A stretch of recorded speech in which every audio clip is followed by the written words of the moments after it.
that comes along that, they're reticent to make, and they didn't want to make it. It was 11 years I was trying to get them to do a Deadpool movie, but they finally did. I think that it's sort of, yes, I have, yeah, without any real control. I've done it before, but this film I was lucky enough I got to produce it, and I got to star in it, and I got to really sort of protect it, and I was so vigilant about the canon of Deadpool to make sure that we get every aspect of it right. The test footage for the original Deadpool leaked onto the internet.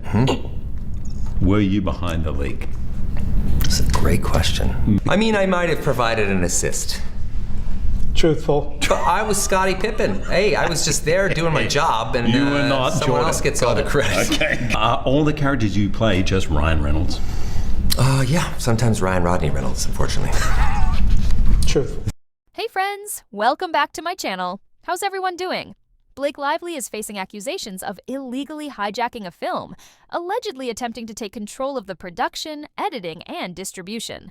The claim suggests she tried to leverage her Hollywood influence to force a studio into handing over the rights to a sequel.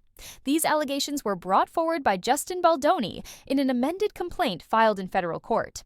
In the complaint, Baldoni's attorneys made an interesting reference to Ryan Reynolds, specifically mentioning his past conflict with Deadpool director Tim Miller. The legal filing briefly speculated on Lively's possible motivations. Was she inspired by her husband's approach to securing control over a project? Did she aim to replicate his tactics in an effort to cement her role as Lily Bloom indefinitely, making it a defining character of her career?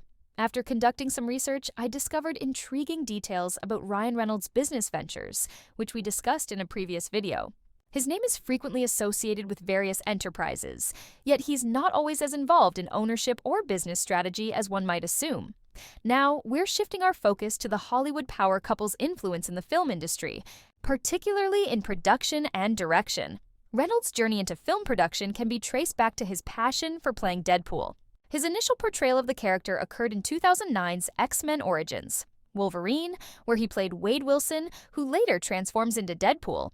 However, his attachment to the role grew beyond that film. He became obsessed with the idea of developing a standalone Deadpool movie. Unlike its earlier depiction in the X-Men franchise, Reynolds envisioned a film that focused solely on Deadpool, embracing the anti-hero's unique style and humor. This obsession led him to collaborate with director Tim Miller, and together, they sought approval from 20th Century Fox. In 2012, they produced test footage showcasing their vision for a Deadpool movie.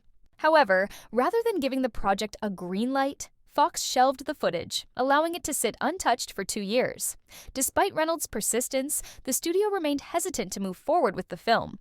One of the key obstacles was the film's intended rating. Unlike most Marvel adaptations, which were family-friendly blockbusters targeting a younger audience, Deadpool was designed to be an R-rated movie. The script featured explicit language, graphic violence, and mature themes, elements that were uncommon in mainstream superhero films at the time.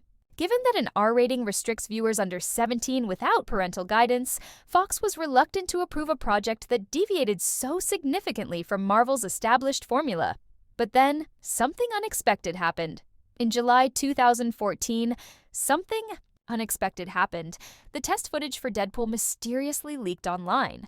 Almost immediately, Tim Miller and other individuals linked to the film took to Twitter, urging fans to contact the studio and demand that the movie be made. It was as if they were saying, "Oh wow, the footage leaked. We have no idea who did it, but hey, why not let Fox know how much you want this film?"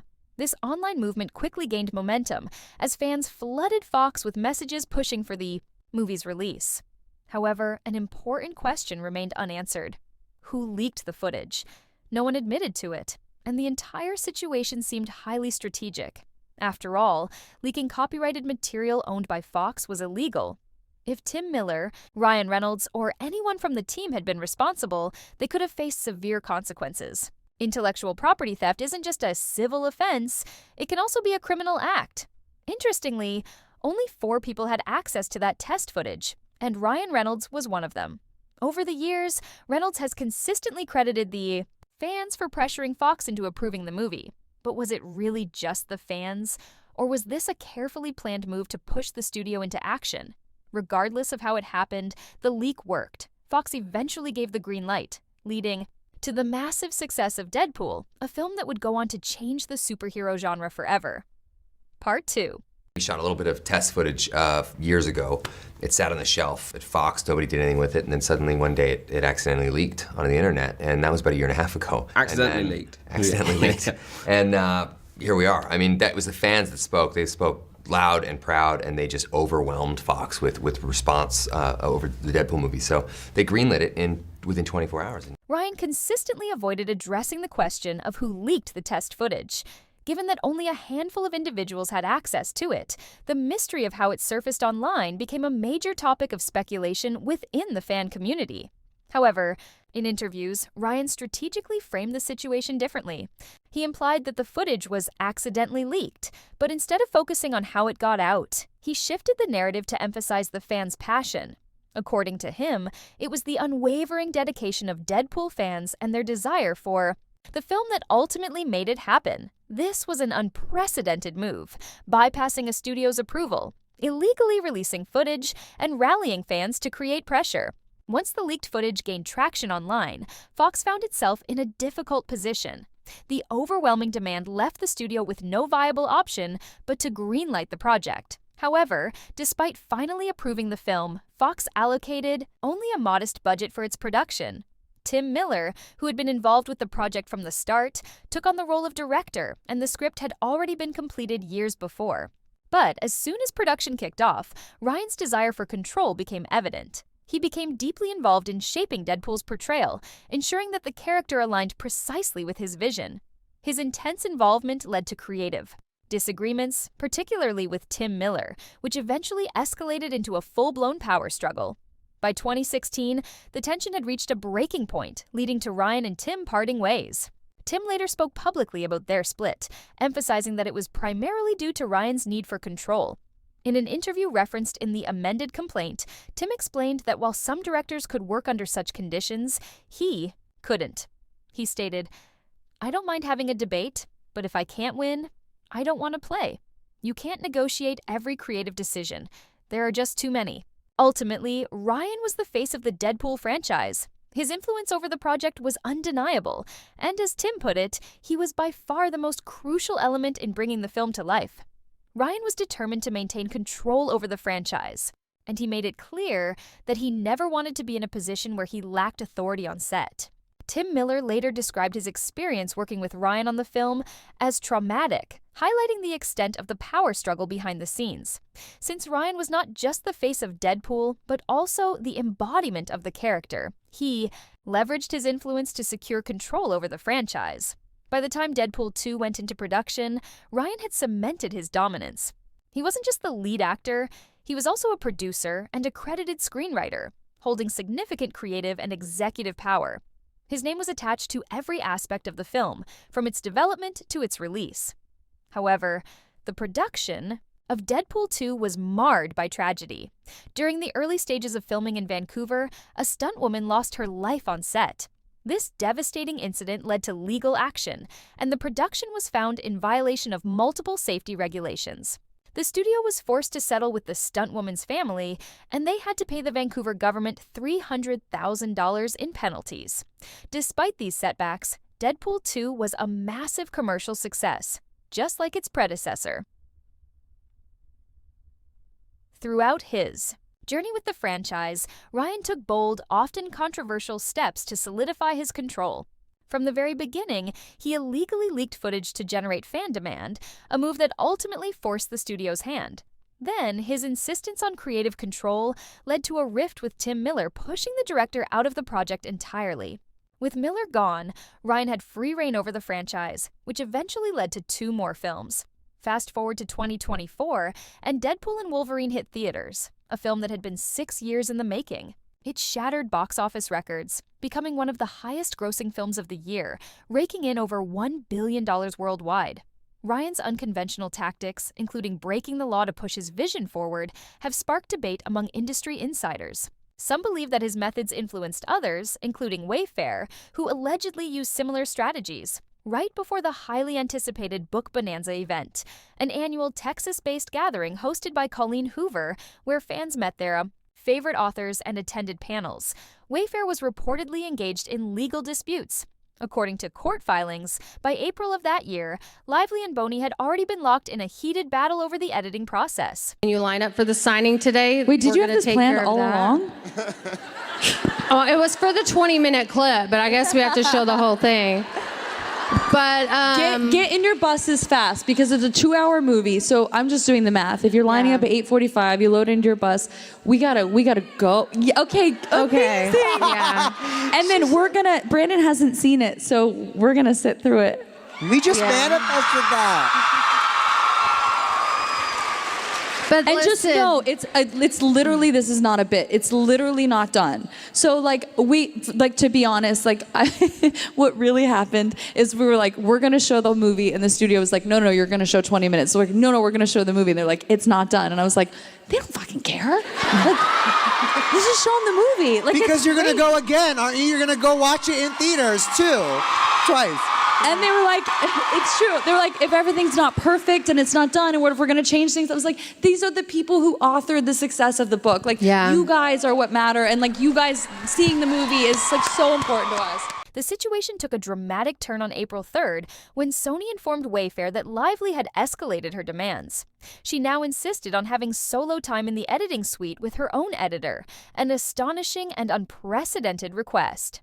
To make matters worse, she made it clear that if her demand wasn't met, she would refuse to promote the film. Given that a lead actress declining to promote a film could severely impact its success, this maneuver felt less like a professional request and more like a form of extortion. She was essentially holding the film's marketing efforts hostage. To gain creative control, left with no viable alternative, Wayfair had no choice but to comply. Granting Lively such access was a serious decision. The editing process is traditionally handled by the director and the post-production team, and allowing an actress to override this structure threatened the creative integrity of the project. It also set a dangerous precedent. This move only intensified the growing tensions between Lively and the rest of the team. On April 4th, an A-list producer reached out to Lively and Belden in a group text, suggesting that the three of them get on a call to discuss urgent matters. However, Lively was unavailable that entire week and never directly spoke with Boney about her demands. That same day, yet another demand came from Lively. She wanted full control over editing the film with her own editor. Once again, Wayfair and the team found themselves in an impossible position. They had to strike a delicate balance between keeping the production on track and managing Lively's increasingly audacious requests. Reluctantly, they agreed to grant her 10 days in the editing room with her personal editor, with the understanding that her contributions would ultimately be incorporated into Boney's director's cut. This compromise reflected their ongoing efforts to maintain momentum while navigating her persistent demands. With each new request, Lively made one thing abundantly clear. If she didn't get her way, she would completely withdraw from promoting the film. By April 17th, Sony's marketing team and Boney were coordinating efforts to have Boney attend Book Bonanza, where they planned to surprise audiences with an early screening of the film. In an email exchange with Sony executives, Boney expressed enthusiasm about the idea, stating, "Hi, Justin and Jamie. We heard that you love the idea of trying to screen the movie at Book Bonanza. We love it too. I think the key would be getting her on board early so they can work out the details. Are you going to talk to her today? I have a call set with her tomorrow, and I'm happy to pitch it." Sony responded positively, confirming that they had a call scheduled with Lively that day. They assured Boney that she was on board and that her event coordinator would be joining the next meeting to discuss logistics. The behind-the-scenes tension was reaching a boiling point, with creative control, marketing strategies, and high-stakes negotiations all colliding. What should have been a straightforward production process had turned into a power struggle, with every decision carrying significant consequences. On April 18th, a crucial conversation took place between a Sony executive, Belden, and Heath regarding the ongoing chaos surrounding the film's post-production. They discussed the possibility of sending Boney's editor to New York, since Lively's preferred editor was unavailable. Heath emphasized a critical point. While Belden had reluctantly agreed to allow Lively into the editing process, this should, not under any circumstances, be seen as an endorsement of the idea. It was a concession, not a creative decision. Shortly after this, a major announcement was made. Boney would be hosting a pre-screening of the film. However, instead of showing the full movie, only select portions would be revealed. This decision triggered an extreme reaction from Lively. She became increasingly erratic, making new demands and escalating her threats. She warned that if she wasn't granted full control, she would refuse to promote the film, refuse to sign her contract, and even persuade other cast members and industry figures, including Colleen Hoover, not to promote it either. Her threats didn't stop there. She also declared that she wouldn't ask Taylor Swift for permission to use her song in the film, despite the track already being featured in the trailer. It became clear that whenever she was denied something, she would retaliate with further threats, using her influence as leverage. During this turbulent period, Boney's pre-screening took place, and it performed exceptionally well. Seeing this, Lively made yet another demand. She insisted that her own cut of the film be screened as well. She proposed a deal. If her version outperformed Boney's, then her cut should be the one released. However, when the screenings were analyzed, the results were: we shot a little bit of test footage years ago. It sat on the shelf at Fox. Nobody did anything with it. And then suddenly one day it accidentally leaked onto the internet. And that was about a year and a half ago. Accidentally leaked. And here we are. I mean, that was the fans that spoke. They spoke loud and proud, and they just overwhelmed Fox with response over the Deadpool movie. So they greenlit it within 24 hours. Undeniable. Boney's version scored 94% approval in the key under 35 demographic, while Lively's cut only reached 82%. Despite initially agreeing to accept the results, Lively refused to back down. Instead of stepping aside, she took drastic steps to ensure that her influence over the project remained intact. On June 3rd, just before the highly anticipated Book Bonanza event, she made a shocking power move, announcing that she, not Boney, would now be attending Book Bonanza alongside Colleen Hoover. Boney, who had originally been slated to attend, was blindsided by the change. That same day, Boney was informed of Lively's takeover of the event, leaving him and his team deeply disheartened. His publicist, Jennifer Abel, exchanged a text message with him expressing her frustration over the situation. The message read, "Jamie just filled me in about Book Bonanza. I know this is devastating. This last-minute maneuver cemented Lively's relentless push for control. Even after losing the test screenings, she refused to relinquish her grip on the project, continuing to exert pressure, make demands, and use her influence to shape the film's final release. The ongoing struggle between creative vision and power had reached its peak, leaving the production team scrambling to navigate the storm she had created. The situation took another emotional turn when Boney received a text from his publicist, Jennifer Abel, expressing frustration over Lively's latest move. She wrote, "Such a kick in the gut. It's pretty childish at this point. I'm just making sure you're okay. We'll get through this. Eyes on the prize." Her attending Book Bonanza is ultimately a win for the film, and if she wants to drag herself to Texas, then let her. You can be home with your family, which is important. Despite the team's efforts to remain optimistic, the behind-the-scenes battle continued to escalate. On June 5th, Boney's editors received a shocking tip from a secret source. Lively was now incorporating major portions of Boney's cut back into her version. This revelation suggested that, despite her aggressive push for creative control, she was now acknowledging the strength of Boney's work by blending elements of his vision into her edit.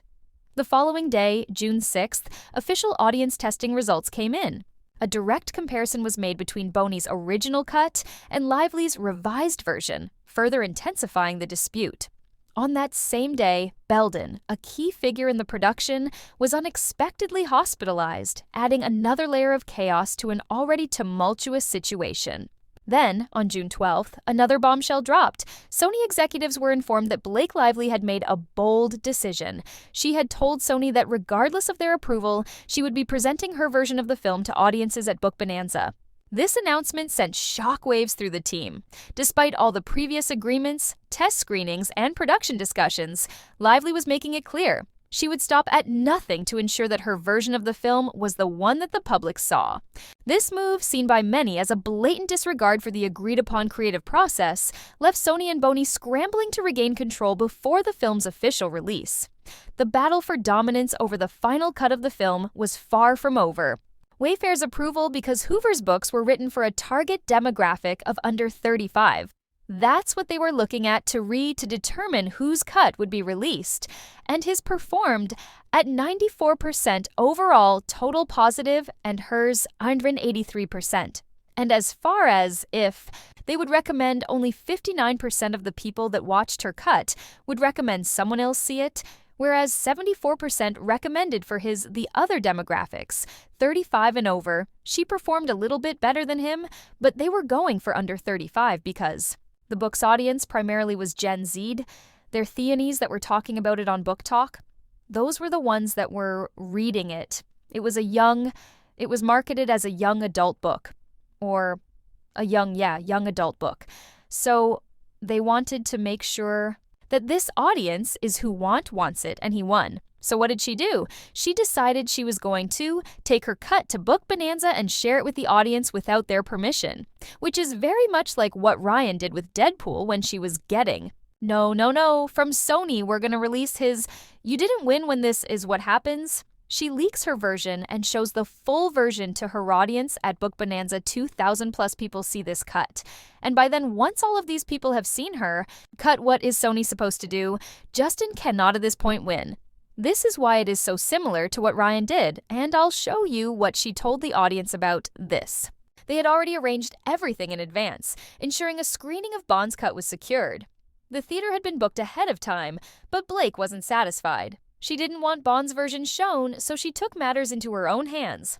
Blake personally transported her version on a hard drive via airplane and screened the entire 2-hour cut to over 2,000 people, without approval. The film was unfinished, unpolished, and hadn't been signed off by the studio, Wayfair, or anyone with authority. Yet, she showed it anyway.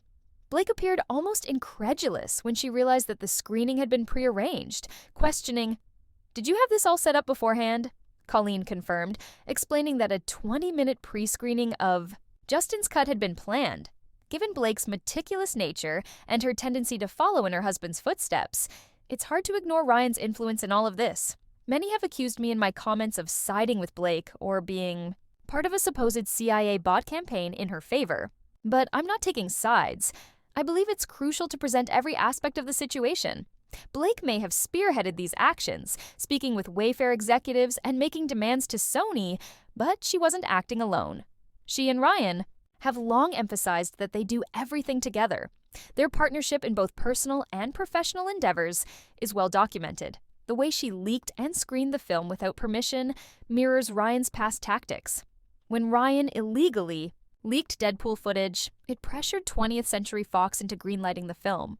Later, he seized creative control, pushing out Tim Miller, then went on to make Deadpool 2 and Deadpool 3. His earnings from these films ranged from $20 million to $40 million for Deadpool 2 and another $20 million for Deadpool 3.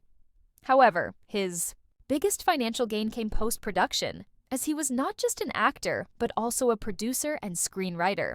He received a significant cut beyond his acting salary, while Tim Miller was completely excluded. Blake and Ryan attempted the same maneuver with Bond, forcing him out, making the creative process unbearable, threatening him and pressuring him to comply.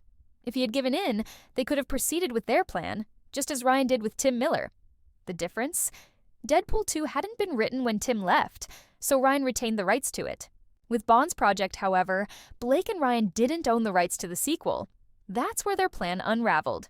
When they couldn't secure a buyout or force Wayfair to sell, the narrative shifted. At that point, accusations of sexual harassment surfaced. Ryan's failed marketing campaign was redirected, and the backlash Blake faced was blamed on Bond and Wayfair. Many have asked why Ryan is blamed for the campaign's failure. The answer is simple. It was developed by Maximum Effort, Ryan's company. Blake implemented that very strategy on the red carpet. She was the one conducting awkward interviews, avoiding discussions about domestic violence, and attempting to position the film as a romantic comedy. From a marketing standpoint, their goal was clear: to make the film seem lighthearted and appealing to a broader audience. More people will buy tickets for an upbeat, funny movie than for a heavy, emotionally charged film about domestic violence. However, the book's message was already deeply ingrained in its fan base. The marketing strategy clashed with the book's essence, causing it to fail. Instead of accepting responsibility, they shifted the blame to Bond and Wayfair. Bond's team sees Blake's actions as a direct imitation of Ryan's past tactics. Their approach resembles mafia-style extortion, manipulating situations to get their way. But this time, it didn't work. Wayfair stood its ground, refusing to cave in. Now the situation has escalated, and major players, Sony executives, Taylor Swift, and other industry figures may be called to testify. They will have to answer tough questions. What happened behind the scenes? Who made these decisions? Why were certain choices made? As this unfolds, the truth will become clearer and accountability will be unavoidable. They had already arranged everything in advance, ensuring a screening of Bond's cut was secured. The theater had been booked ahead of time, but Blake wasn't satisfied. She didn't want Bond's version shown, so she took matters into her own hands. Blake personally transported her version on a hard drive via airplane and screened the entire 2-hour cut to over 2,000 people, without approval.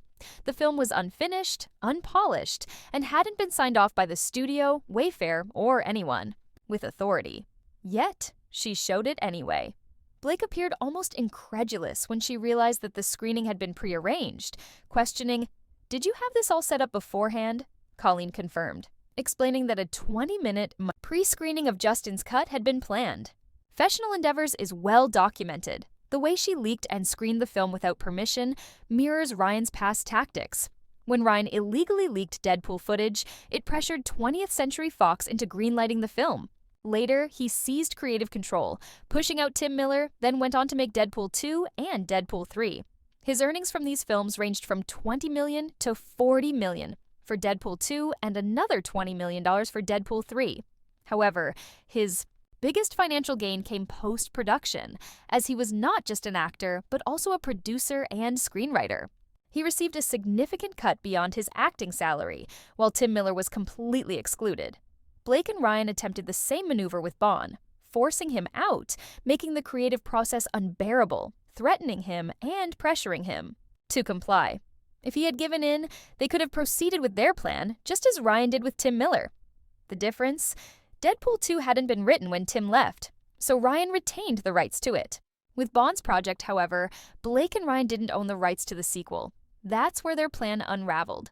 When they couldn't secure a buyout or force Wayfair to sell, the narrative shifted. At that point, accusations of sexual harassment surfaced. Ryan's failed marketing campaign was redirected, and the backlash Blake faced was blamed on Bond and Wayfair. Many have asked why Ryan is blamed for the campaign's failure. The answer is simple. It was developed by Maximum Effort, Ryan's company. Blake implemented that very strategy on the red carpet. She was the one conducting awkward interviews, avoiding discussions about domestic violence, and attempting to position the film as a romantic comedy. From a marketing standpoint, their goal was clear: to make the film seem lighthearted and appealing to a broader audience. More people will buy tickets for an upbeat, funny movie than for a heavy, emotionally charged film about domestic violence. However, the book's message was already deeply ingrained in its fan base. The marketing strategy clashed with the book's essence, causing it to fail. Instead of accepting responsibility, they shifted the blame to Bond and Wayfair. Bond's team sees Blake's actions as a direct imitation of Ryan's past tactics.